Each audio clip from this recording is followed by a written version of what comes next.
पैसा गया नरेंद्र मोदी जी के मित्रों के पास गया, मित्रों के पास गया। मैं आपको बताता हूं।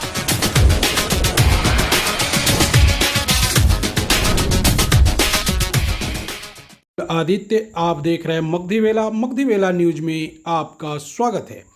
राज्यसभा में महंगाई पर बहस करते हुए आज आपके सांसद संजय सिंह ने मोदी सरकार की धज्जियां उड़ा दी। पूरी तरह से उन्होंने एक एक बातों को गिनाकर संसद में यह बताया कि किस तरह से मोदी सरकार पूरे देश को लूट रही है। करोड़पतियों को देने के लिए तो पैसे उसके पास हैं, लेकिन गरीब जनता को देने के लिए पैसे नहीं हैं।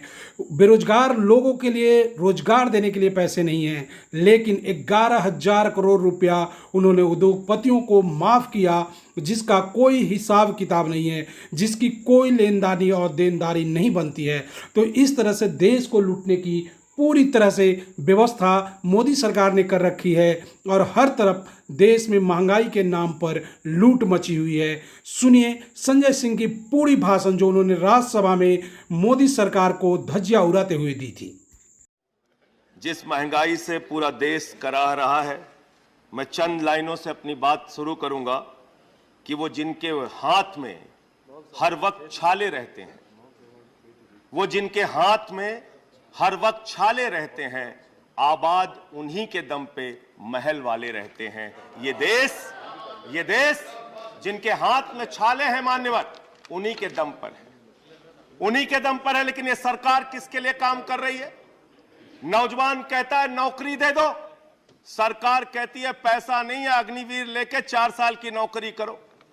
भारत की सेना कहती है पैसा दे दो, सरकार कहती है तुम्हारे बजट का 63,000 करोड़ रुपए कम करेंगे। माताएं बहनें कहती हैं गैस का सिलेंडर बढ़ गया, बच्चे के दूध का दाम बढ़ गया, आटा दाल चावल महंगा हो गया, उसको कम कर दो, सरकार कहती है पैसा नहीं है। किसान कहता है फसल का दाम दे दो, सरकार कहती है पैसा नहीं है। अरे बुजुर्ग कहते हैं हमारी रेल की तीर्थ यात्रा, उसकी रियायत क्यों कम कर दी? सरकार कहती है हमारे पास पैसा नहीं है। देश के लोग कहते हैं शिक्षा का बजट तो बढ़ा दो, सरकार कहती है 2% से ज्यादा बजट नहीं है। अरे स्वास्थ्य का बजट तो ठीक कर दो, मोदी जी सरकार कहती है पैसा नहीं है। मानवर ये पैसा गया कहां? किसके पास गया ये पैसा? अरे ये पैसा गया नरेंद्र मोदी जी के मित्रों के पास गया, मित्रों के पास गया। मैं आपको बताता हूं मान्यवर कहां गया।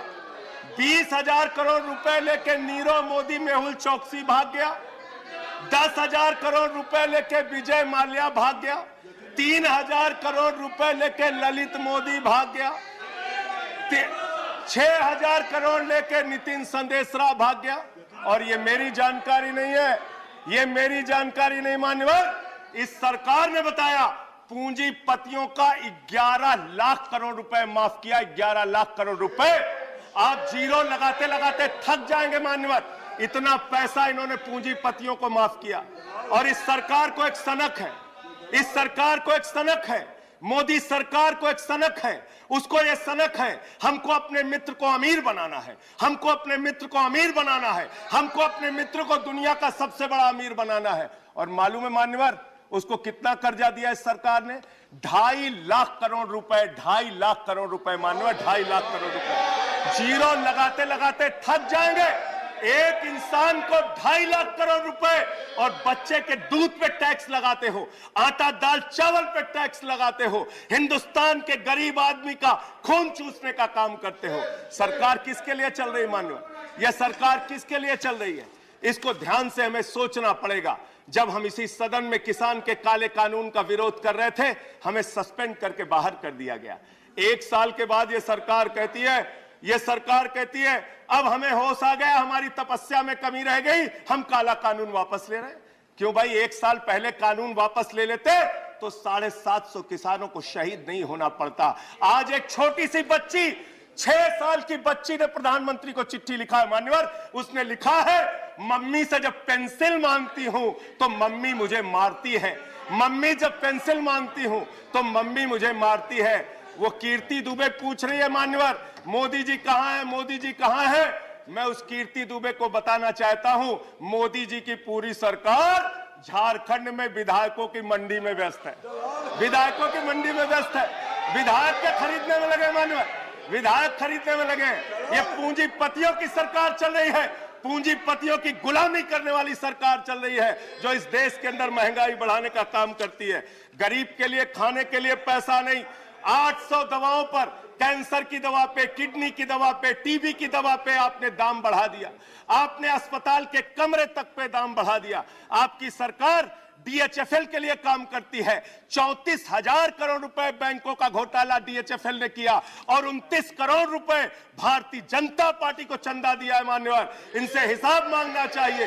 क्यों नहीं जाती ईडी इनके पास, क्यों नहीं जाती सीबीआई इनके पास, इनसे सवाल पूछना चाहिए। मान्यवर, मैं सिर्फ इतना कहना चाहता हूं, आप खाने के लिए आपके पास, सरकार के पास पैसा नहीं, उस पर तो टैक्स बढ़ा देते हो, लेकिन गुजरात के अंदर जहरीली शराब पिलाते हो लोगों को, जहरीली शराब। 75 लोग जहरीली शराब पी के गुजरात के अंदर मर गए। मानो 75 लोगों की जान चली गई। दिल्ली के मुख्यमंत्री केजरीवाल जाते हैं देखने, गुजरात का मुख्यमंत्री उन लोगों से मिलने नहीं जाता, देश के प्रधानमंत्री उन लोगों से मिलने नहीं जाते, दिल्ली के मुख्यमंत्री केजरीवाल उन लोगों से मिलने जाते हैं। माननीय, मैं ये कहना चाहता हूं, माननीय, no point of, I am not yielding sir, I am not yielding sir, 1 minute, sir, I am not yielding sir, I am not yielding, let me complete sir, sir, sir बस खत्म कर रहा हूं, कंक्लूड कर रहे हैं, उसके बाद आई टेक द पॉइंट। ये सरकार पूंजीपतियों की सरकार है मान्यवर, ये बिल्डर्स के लिए काम करते हैं। मैं आपको बता रहा हूं, गुजरात में मान्यवर, गुजरात के अंदर, गुजरात में नवासारी एक जगह है, गुजरात में सीआर पार्टी के जहां के सांसद, नहीं सर, आई एम नॉट एल्डिंग, इसी चेयर से कहा गया जब बोलते रहो तो किसी को पॉइंट ऑफ ऑर्डर नहीं देंगे। No no no sir, no, I am not yielding, बात खत्म कर रहा हूं, मेरा लास्ट पॉइंट। सर, ये सरकार पूंजीपतियों के लिए काम करती है। सरकार एक बिल्डर गुजरात के अंदर सीआर पाटिल के इलाके में, उसके लिए रास्ता बनाने के लिए राधा कृष्ण का मंदिर गिरा दिया इन्होंने। Point of order, Radha Krishna का मंदिर गिरा दिया। Point of order, 1100 please, 1 second, 1 second, under which rule, 1 second, 1 second, 1 second, sir, ये इसी चेयर से कहा गया